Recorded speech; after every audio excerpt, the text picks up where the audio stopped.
Is artificial intelligence coming for your job? Yeah, we are the prime targets. But as we debate the mind-boggling pros and cons, AI adapters insist it can be a force for good. Fewer patients are dying. And everyone needs to adapt. Again, I don't want to do that. That's not why I do what I do. And that's unfortunate because it is going to come. So we are talking about AI in the workforce. People are largely pretty divided here too. I think fair to say over here we've got wary, maybe a little fearful. Over here, some full-on fans. Now, backstage, future of work economist Armin Yalnizyan is listening in. We'll bring her in shortly. So, Dr. Mamdani, I'd like to start with you. You work at Unity Health. You work with AI all the time. What might surprise us about what AI has done in your workforce? Yeah, I think the implications of AI can be quite profound. In our emergency department, it has reduced human effort on simple tasks by over 80%. So tasks that normally take 2 to 4 hours every day by a few people, it's reduced to under 15 minutes. Error rates have went from over 20% to under 5%. What this algorithm does is it looks at historical data, all sorts of patterns. It scrapes the web for weather data to see if there's going to be a snowstorm tomorrow night. It looks for events like marathons on Lakeshore Boulevard on Sunday. With all of that, we can tell you, Saturday from noon to 6, there'll be 80 patients waiting in the emergency department. 10 of them will have mental health issues. 12 of them will be hard to treat. The rest will be easier with between 94 to 96% accuracy. That helps us plan better. That helps us staff better. It helps us take care of our patients better. We have algorithms that are running, monitoring patients as we speak every hour on the hour. That has resulted in significant reductions in mortality. But I'm going to stop you because these sound like very important things that people used to do. So has anyone lost their job? There will be some mundane things where we won't need a person to do it. Those are going to be jobs that people I hear may mundane, and I think that's someone's whole job. Mm-hmm. Well, you know, in some cases, I think we have to adapt to what's happening. Fewer patients are dying, and it's because our clinicians are able to pay more attention to the patients who need it. Our goal is for AI to enable us to provide more human-based care. The big thing with AI, and this is the confusion behind it, AI is only as good as the knowledge that you give it, like you saying with the medical staff, and then how you actually ask it the questions of the people who are giving it the answers. Without it, it's just something that can tell you how many cows are in the world. Like it's really not as powerful as people think. Okay, so Jeff McPherson, everybody here, I think an AI shark is not a terrible phrase for you. Okay. Because you go into businesses and help them understand how to work with AI. Correct. What I am curious about, though, because I know you have questions, CL, and Martin as well, as a writer and as an illustrator, when you hear of the sorts of jobs that are on the AI chopping block, unfortunately, they pop up on the list all the time. So yeah, we are the prime targets. So what goes through your mind when you hear of sort of, it could save lives, the efficiencies? What I'm hearing is that these things are all really great, but it is early days. And I do kind of have a caution where I think, you know, all the more reason to examine the possible consequences and regulate them as quickly as we can. Because sometimes when you have a new innovation, it can get out ahead of basically the sober second thought that we rely on so much here in Canada. Personally, I'm a fantasy writer. I have 4 novels and a novella out, and I'm here to tell you that every single one of them has been scraped by ChatGPT. So what do you mean by that? What I mean is that content, every single word of those books that basically based my livelihood off of, has been scanned by a computer. Every single word of those books is inside the language model of ChatGPT. Let's say if somebody wanted a sequel, which I am not currently planning to write, they could go to ChatGPT and say, hey, write me a sequel to The Midnight Bargain. And when that happens, what happens to me? When was the first moment that you thought AI might be coming for me as an illustrator? When people started making entire children's books over a weekend using ChatGPT to write it and imaging AI to make illustrations for it. What are you afraid of in this moment? I'd like to still have a job next year, basically. I see AI as being a really good tool that could be used art-wise. If you need prompts for, say, I need to draw a cityscape from a bird's eye view I can prompt that into AI and, it'll give me an idea of a starting point, let's say, so that I can keep creating. But the problem right now in this industry is that it's almost treating art as if it's a problem. The only problem that we're having is because of greedy CEOs. Money, you'll make millions and millions of dollars, but they want to make more money, so they'll cut the artist completely. That's the problem. It's hard to get on board at this point, and it's moving so fast, and there's zero regulations, copyright issues, like you're saying. There's none. How long is it going to take for the government to even think about this? It should be used as a tool, but unfortunately in the art industry, it's being used as a replacement completely. Have you been replaced? I don't know. Yeah, ask me when it's time for my I could next get contract contracts, but negotiation. then I didn't get as many contracts last year. Is it because Because the Buddy work is decided going to do it himself with the AI? I don't know. In a generation from now, why would you want to become an artist? Why would you want to become a writer if a computer could just do it? We don't do it for money. We do it because we like it, right? But you also do it for money. At the end of the day, that's what it's for. The efficiency, the productivity, to put profit in all of our pockets. That's what it's for. If it can help you do that, it's gonna make people happy. It is going to happen, and it is happening right now. Are we talking subjectively in the creative world, writing and art? Yes, 100%. But from his point of view, it's super powerful. So how can you pick AI being one side a pro, but the other side a con, because it could be going after your jobs? It's like, is it discouraging? Yes, but you actually now have the ability to become a prompt engineer, is what it's called, to be able to create. I want to be an artist. Yeah, but that's just where the industry is going. So I don't find that a very good argument, because there's nothing to adapt to. Me writing in 3-4 prompts to make an image is nothing. Nothing. There's nothing to learn. Which I disagree. That's why these prompt engineers are making hundreds of thousands of dollars a year. Yeah. But then are we all going to go back to school to learn this? You don't need to. Engineers? I think the approach we take is more around, I think, these emerging concepts of responsible AI. So this is where we have our clinicians, where we have our patients, we have people say, this is what's acceptable to us, this is what's not acceptable to us. And that kind of sets the parameters around how we develop. Ipsos Reid just had a poll recently suggesting that Canadians are among the least likely people in the world to feel, I guess, confident or feel that AI is going to make their lives better. I'm curious about you, Jeff, because what is happening when you walk into a business? Like, how are you perceived and what are you doing?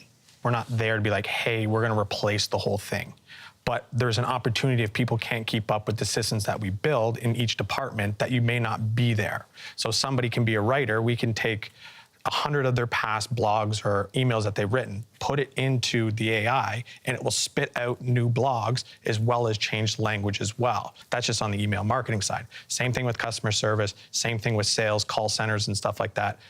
Do I have empathy to the fact that it can take people's jobs? Yes, but there's an opportunity for experts like yourselves to get ahead of it so you can be a part of it. And that's where it's super powerful.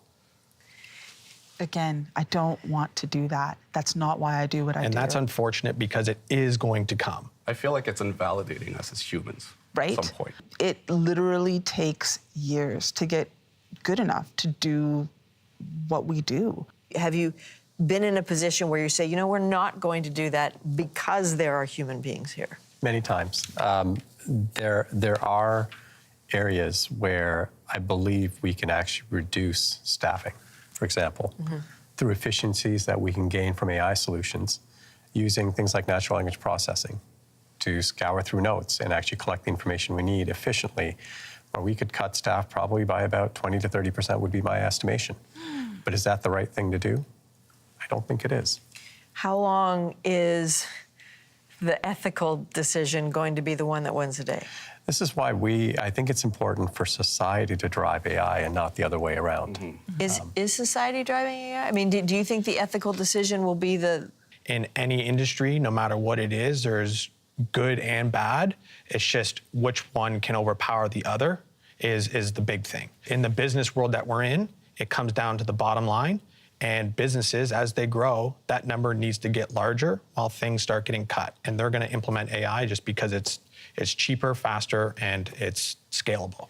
Okay, so we need more faith in humanity here. Yes, and that's going to be the tough thing. Good luck. Okay, I'm going to call time here for a second because the problem is very clear. The solutions less so. This is why Arsenault is standing by watching. Armin's going to come in and talk to us about a path forward here. I would love more regulation, but I fear that we don't know how to do it. And a company in North America may say, put the brakes on. That doesn't mean a company in Russia or China will. Absolutely correct.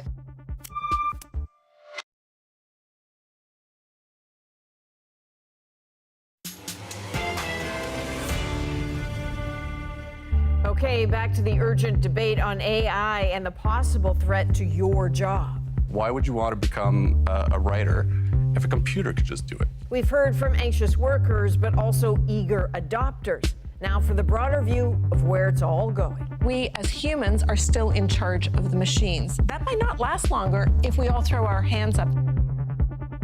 Okay, Arsenault, if you haven't already met, is an economist with a specialty in the future of workers. I know you were listening in, and we're talking about a writer and an illustrator here. These aren't the only industries that need to be asking this question, right? 100%. It is terrifying to see the possibility of a creative force taking over human creativity.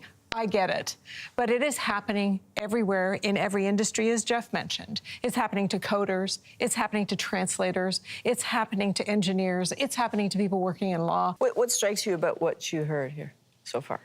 This version of technology, as you've said a couple of times, Martin, is evolving very rapidly and in a way that is humanesque in its ability to almost think. We're not there yet, but we might be moving there faster than anybody has anticipated. In fact, never before in history have we been less sure of our predictions of what is about to happen, which means we should be much more cautious about how we are approaching it, but that makes it harder to regulate because it is usually regulation happens after something terrible has happened. And now we can't even predict what the terrible thing that could happen. Nobody's thinking about the security aspect of AI because there is going to be the bad AI, like we've talked about, but there needs to be the guard against the bad AI coming. And there's going to be people who are going to be building bad AI to be able to replace jobs, scam people, stuff like that. 100%. Have you had your great ethical technology lay off anybody?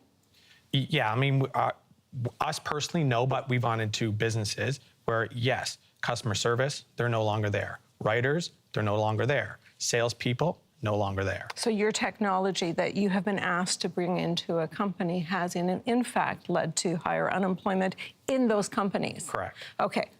I just want to be clear that that is one purpose of this technology is to be labor replacing. Correct. It is also, to the good doctor's point, labor enhancing. I have been through, in my personal life as an economist, 3 waves of the robots are going to eat all of the jobs. And at the end of every wave of debate and existential hand-wringing, we have had more jobs. But this rodeo is different. You would say, though, if I may, Dr. Mamdani, that it's not just labor enhancing in this context. Is it going too far to say it's life-saving? We have a patient in the ICU right now where it's a really unfortunate situation. That patient was bounced to 3 hospitals before she came to ours, and she had an intracranial hemorrhage or a brain bleed. Missed, unfortunately, and all, nobody can point fingers and say, why didn't you do X or Y? It's just, that's how the healthcare system works. We have an algorithm that detects brain bleeds in less than 30 seconds using AI.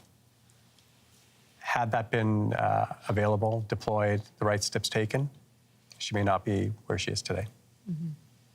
So can I just double down on this? What is the data we are feeding these machines on will define, and what is the purpose to which we are asking the machines to solve problems for us, will define who gets hurt, who gets helped. I would love more regulation, but I fear that we don't know how to do it. That the technology is evolving too quickly, that's one issue. That the ownership of the technology is by such large corporate entities And a company in North America may say, put the brakes on. That doesn't mean a company in Russia or China will. Absolutely correct. And we are competing with everybody on who and what is going to control this technology that we are developing as humanity around the world in real time. I'm curious about at this level. You know, depending on where you are in your career, Yeah.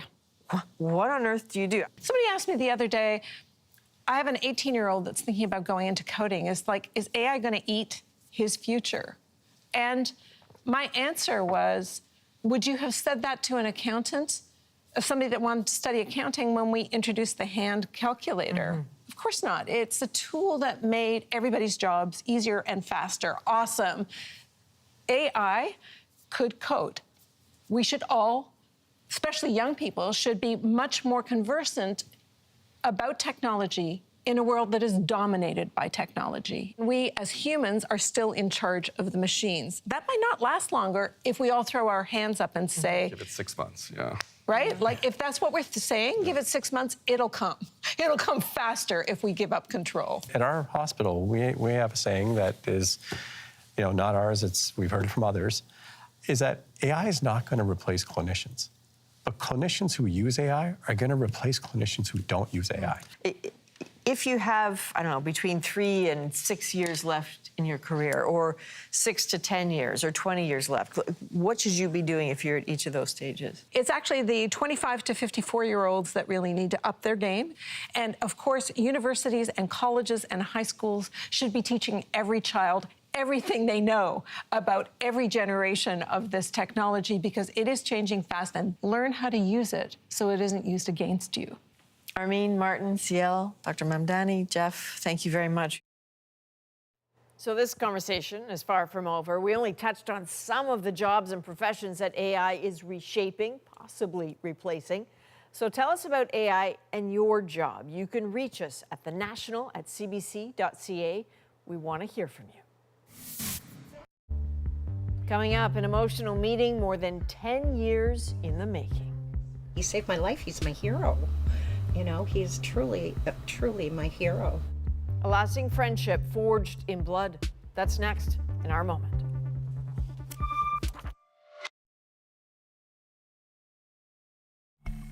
Well, Sheila Crotty from New Brunswick and Cody Jordan from Mississippi live half a continent apart, but a bone marrow transplant in 2012 brought them very close together. Through emails and phone calls, the pair have built a deep connection over the past 10 years, but this weekend, Cody finally made the trip to Canada. Their long-awaited meeting is our moment. I'm breathing. I'm above ground, you know, because of Cody. And I just love him. I do. It was in like December 2011 that I was diagnosed with non-Hodgkin's lymphoma. My only chance was for an unrelated donor because none of my family matched. I got a call. They alerted me that they had a match. So what I went through is called peripheral blood stem cell collection. And get on a plane, and all we knew at that time was it was going to Canada, which, you know, for being in Mississippi, that seemed pretty wild. And then a nurse comes running down the hallway, and they have this little, like a cooler, and in it is a bag of blood. And then we became blood. I cried when I saw him come down. And I was like, wow. Like, not only did he save my life, but they're coming and visiting me. He saved my life. He's my hero. So Sheila says that it's slight, but Cody's accent is very popular there, and that some of the locals are out running around saying y'all all the time. But also she said he's the reason that she lived to 60, that she bought a house, that she was able to see her granddaughter grow up. For all of us here at The National, thank you for being with us. You can watch anywhere, anytime on the free CBC News app and subscribe to The National's YouTube channel. I'm Adrienne Arsenault. Take care.